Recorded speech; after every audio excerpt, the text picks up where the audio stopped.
queremos dar paso y darle micrófono a un compañero que viene de los jubilados. Él es Marco Goldman, fue legislador porteño, y Marcos es un referente de los jubilados en la Argentina, y queremos ver la situación de nuestros viejos, de nuestros ancianos. Marco, ¿nos escuchás? Sí, sí, perfectamente. Buenos días. Buenos días, gracias por atendernos. No, al contrario. Contanos de piso, ¿cómo vive hoy un jubilado? ¿Con cuánto vive un jubilado, un pensionado? Bueno, el tema es justamente uno de los temas más preocupantes que tenemos, que es que hoy el haber mínimo jubilado, de un jubilado, sí, el haber mínimo jubilatorio es de 5.500 pesos de bolsillo. 5.500 pesos. Exactamente, pero eso estamos hablando de un porcentaje muy grande de jubilados que, tomando en cuenta que esto no es ni un subsidio, ni es una dádiva, ni es nada que no tenga que ver con haber sido trabajadores activos, sí, el cual se aportó durante por lo menos 30 años de acuerdo a la ley, ¿no es cierto?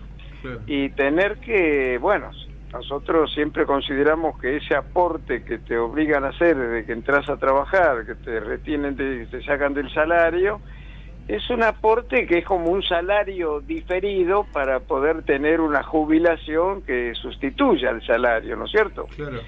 Y sin embargo esto se convierte por las leyes vigentes en la mitad del salario aproximadamente, que es el promedio de la aplicación de la ley en el caso de los trabajadores en relación de dependencia, ¿no? Sí, sí, sí. Y Marcos, desde tu reunión con la CGT que tuvo la semana pasada, en la CGT unificada, ¿qué hablaron respecto a los jubilados? ¿Cómo va a apoyar, justamente, los jubilados fueron trabajadores, cómo va a apoyar la Central de Trabajadores a los jubilados? Bueno, nosotros justamente hemos ido a pedido de la CGT, después de haber hecho una conferencia de prensa donde se hicieron presentes en esa conferencia de prensa que realizamos nosotros a fines de octubre. Esa conferencia de prensa fue para poner, digamos, en la discusión un aumento de emergencia para los jubilados. Y en ese sentido ahí estuvieron presentes, estuvo la CGT, estuvieron sindicatos, estuvo la CTA, es decir, ahí estuvo Juan Carlos Smith de la CGT, estuvo Pablo Micheli de la CTA y estuvieron dirigentes del secretario del adjunto del sindicato de dragado y balizamiento de la CGT, y estuvieron sindicatos de la CTA, y estuvieron diputados de distintos bloques, ¿no? De diversos bloques de la Cámara de Diputados, hubo legisladores, en fin, hubo también representantes de los trabajadores, sí, del PAMI y del ANSES y de organizaciones de jubilados. Todos ellos, ahí llegamos a una determinación de hacer todas las gestiones necesarias en unidad entre todas las convocantes, entre todos los participantes, sí, para ver el aumento de emergencia y llevarlo tanto al Poder Ejecutivo como al Poder Legislativo. En una de estos encuentros nos vimos con la CGT. ¿Qué planteamos allí? Sí. Allí estuvimos presentes varias organizaciones de jubilados, ahí estuvo una organización federal de jubilados, una federación que es el Parlamento de la Tercera Edad, la Mesa Coordinadora Nacional de Jubilados y Pensionados, la Defensoría del Pueblo de la Tercera Edad, sí, el Defensor del Pueblo, el doctor Eugenio Semino, y así pudimos plantear esta temática poniendo el centro, aunque no es una temática de los jubilados, bien, es una temática de la clase trabajadora, de las organizaciones sindicales, bien, porque todo trabajador, sea en relación de dependencia y en las condiciones que en un momento determinado se jubila, los autónomos, los profesionales, ¿no es cierto?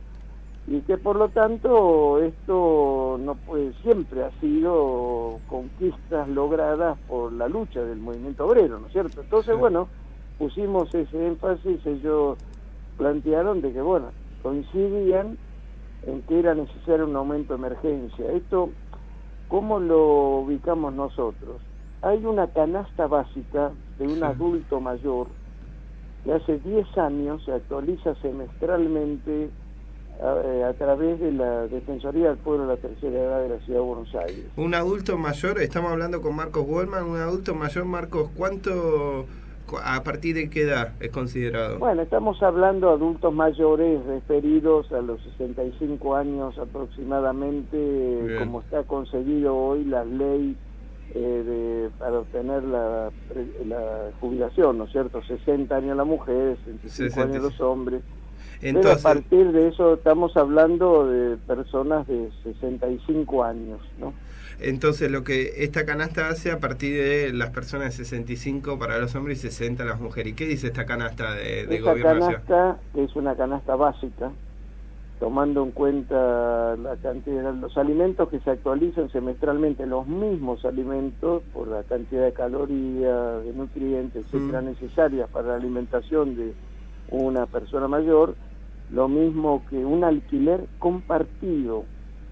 Bien. O expensas de un departamento, lo que sea, todo compartido, y las necesidades básicas en lo que se refiere a vestimenta, etcétera, recreación básico, sí. Y también el medicamento, que son los más utilizados por las personas mayores.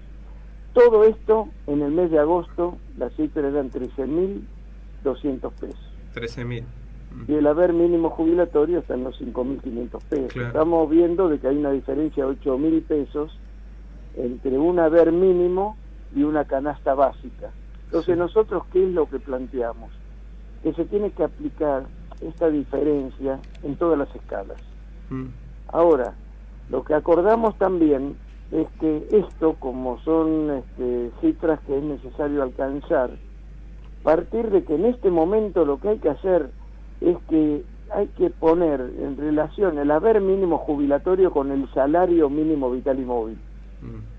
Por ejemplo, vamos a poner un caso. En el mes de enero, sí. El salario mínimo vital y móvil va a ser de 8.060 pesos.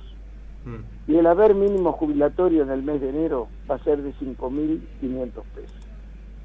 Entonces, ¿qué decimos? Si bien el salario mínimo vital y móvil hoy no es la cifra que necesita la subsistencia de un trabajador, porque no es 8.000, esto es lo que recibe la mitad de los trabajadores en relación de dependencia hoy, que no cubre las necesidades de un trabajador, claro. Me refiero a un trabajador y su familia, ¿no? Claro. Por lo tanto, de cualquier manera, ustedes fíjense la concepción que hay en esto. Si un trabajador requiere para su subsistencia esa cifra, ¿por qué un trabajador jubilado tiene que vivir con la diferencia de 5.500 a 8.060 pesos? Claro. Sí, sí. Es decir, hay una consideración de las personas mayores acerca de, digamos, de relacionar, que cuando se habla, ustedes fíjense, cuando se habla en nuestro país de jubilación, se habla de pobreza. Cuando se habla de un jubilado, se lo relaciona con la pobreza. Claro. ¿No? Se lo caracteriza cuando se habla de desocupados, de precarizados y de jubilados. ¿No es cierto? Cuando los jubilados somos trabajadores, claro. Que no estamos en la actividad productiva, no estamos produciendo hoy ni plusvalía ni ganancia para el capital, lo que estamos ya en la etapa, digamos, de haber cumplido con todos los requisitos legales para tener un ingreso que tiene que ser sustituto de ese salario, ¿no? Y no lo es. Marco, estamos con Marco Wallman. Contanos, Marco, cómo vamos a ser los trabajadores, cómo van a ser las organizaciones, cómo va a ser la ciudadanía, se conmueve con lo que le pasa a los jubilados para alcanzar justamente un salario digno y poder los últimos años de su vida desarrollarse con un poco de prosperidad y con dignidad. Bueno, nosotros hemos presentado proyectos de leyes, tenemos 3 proyectos de ley presentados en el Congreso, en la Cámara de Diputados de la Nación, que perdieron estado parlamentario. Esto para tener en cuenta de cómo es la continuidad de todo esto. Durante los últimos 6 años se perdió 3 veces estado parlamentario. Cada 2 años pierde estado parlamentario, claro. La ley que no se trata en la comisión respectiva. La comisión es la Comisión de Previsión Social, Previsión y Seguridad Social. Entonces, en esa comisión no se trató, estaban encajonados y por lo tanto ahora lo volvimos a presentar el proyecto de ley provisional. Bien. ¿Qué contempla esto para la lucha de los trabajadores actuales? Porque estamos juntando 1 millón de firmas además, ¿no? Bien. Ya estamos cerca de eso, de avales, ¿no?, del pueblo para apoyar que se trate en la Cámara, ¿no? Sí. En principio en la comisión. Se trata de lo siguiente: nosotros planteamos allí que por ley se vuelva a establecer en nuestro país el 82% móvil sobre el salario del trabajador activo en su mismo cargo, oficio o función. ¿Está claro?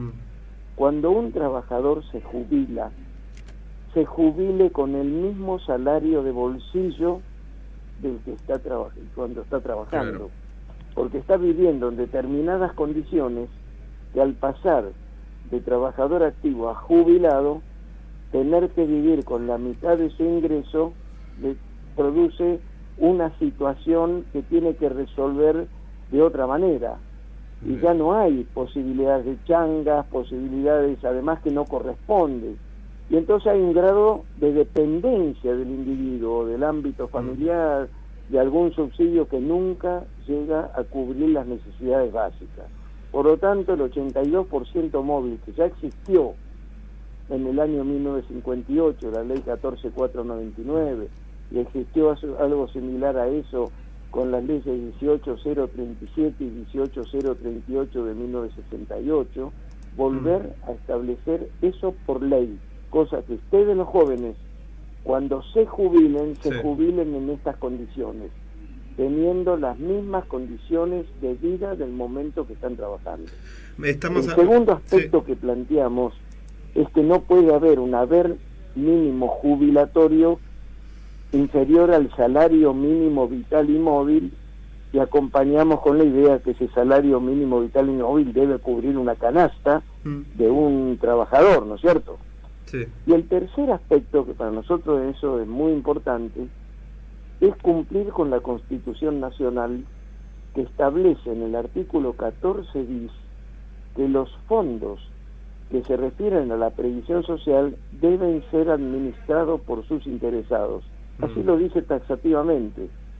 O sea, que los fondos de la previsión social que hoy históricamente está manejando el Poder Ejecutivo de la creación de la ANSES, deben ser la creación, porque está establecido en este proyecto de ley, de un Instituto Nacional de Previsión Social, que también existió en nuestro país, un instituto que sea dirigido y administrado por representantes de los trabajadores activos, que son los que aportan a la seguridad social, a la previsión social, y los jubilados, con la participación del Estado, claro, en su función de responsable, pero participando, no dirigiendo los fondos que en definitiva el Poder Ejecutivo de turno utiliza de acuerdo a sus necesidades y arbitrariamente, que no tiene que ver con el criterio con el cual fue concebido en relación a la situación de los jubilados y pensionados.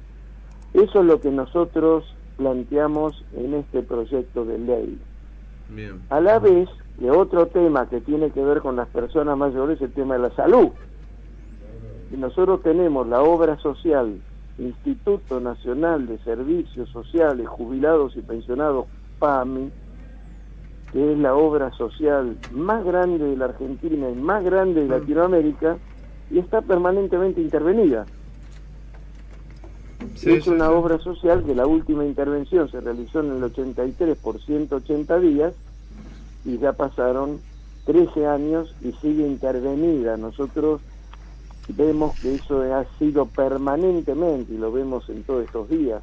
Todos los gobiernos manejan el PAMI, no se lo devuelve a los jubilados. Estamos hablando del quinto presupuesto del país, claro, y estamos hablando del ANSES, Fondo de Garantía de Sustentabilidad, como segundo presupuesto del país después del presupuesto nacional. Entonces lo manejan arbitrariamente, y han sido siempre lugares donde, bueno, conocemos la corrupción, los negociados. Imagínense que estamos hablando del 40% del consumo de medicamentos del país. Claro. Y bueno, y lo que significa esto en el negociado, en los negocios que se tienen con las tres grandes cámaras empresariales, de cámaras de laboratorios, ¿no es cierto? Esto es negocios muy redondos para un grupo que se beneficia con esto, y todo siempre, imagínense, como lo que más aumenta en nuestro país, además de todos los aumentos generales, son los medicamentos. Son los medicamentos, claro.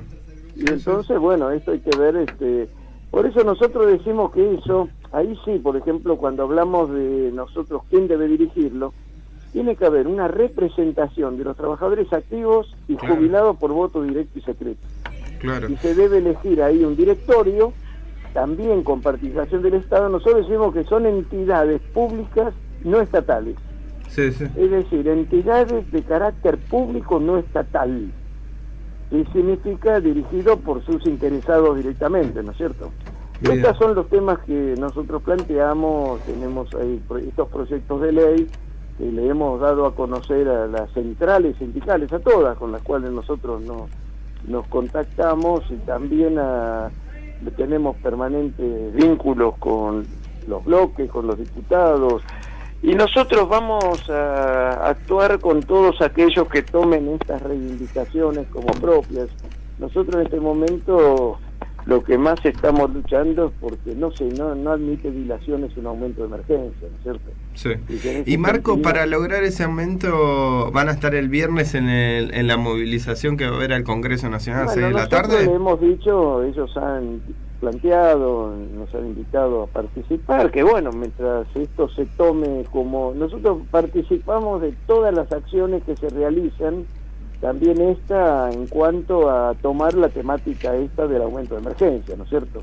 Claro. Y dentro de todo lo que es esta ley, digamos, que se está discutiendo, sobre todo de la emergencia social, sí, y que aborda temas fundamentales de los sectores más relegados en nuestro país, también que se incorpore en todos estos debates el tema de un aumento de emergencia para jubilados. Eso no admite dilaciones, esto es una situación que está llevando a situaciones extremas. Hay que tener en cuenta, por ejemplo, el tema, cómo incide el costo de vida, cómo incide la inflación en los productos básicos, y cómo inciden los alquileres y las despensas, sí, y todo esto en los medicamentos. Todo esto ya llega a situaciones que realmente son situaciones muy complejas, muy difíciles, y que está llevando a personas, digamos, a situaciones extremas. Y por lo tanto, nosotros insistimos en que en esto tiene que haber la unidad de acción más amplia, ¿no es cierto? Y quiero aclarar de que a todos les hacemos llegar que no ha habido una sola ley en nuestro país que haya sido, digamos, en leyes que correspondieran con los trabajadores activos y jubilados, como estas leyes, por ejemplo, que decía anteriormente, cuando existía el 82% sí, móvil, que no hayan sido producto de la lucha de los trabajadores. En 1958 fueron las grandes luchas de los trabajadores de la construcción, de los trabajadores frigoríficos Lisandro La Torre, de los bancarios, del dueño del seguro. 1968 fueron los prolegómenos del Cordobazo. Es decir, que siempre han sido las luchas las que produjeron las conquistas de los trabajadores. Exacto. En proyectos de ley, en leyes aprobadas. Exacto. Por lo tanto, seguimos planteando lo mismo, ¿no? Marcos Waldman pasó por aquí por La Verdad Concreta, el programa AMEA por Bien Común. Marcos, muchísimas gracias. El viernes nos vemos en la calle, ahí en el Congreso a 6 de la tarde. Cómo no, con mucho gusto, y muchas gracias por llamar. Un abrazo para vos y gracias por tus palabras. Bueno, hasta la próxima entonces. Hasta la próxima. Pasó por aquí Marcos Waldman, ya está en nuestro estudio Gustavo de Plata.